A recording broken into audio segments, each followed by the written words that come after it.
Welcome back to another technical deep dive here in the debug zone.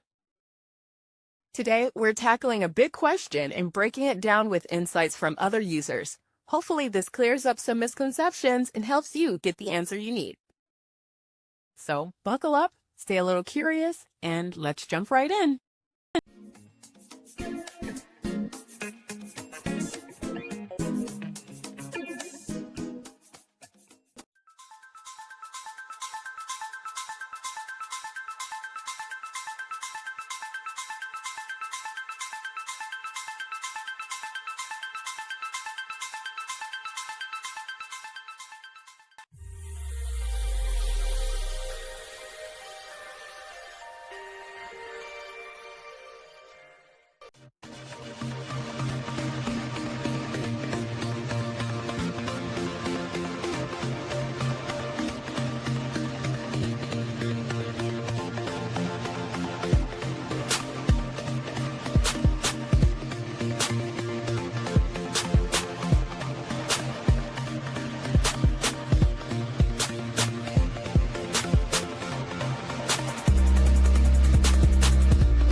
And that's a wrap.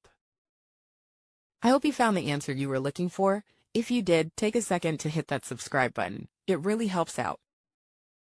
And let me know in the comments which solution worked best for you. See you next time in the debug zone.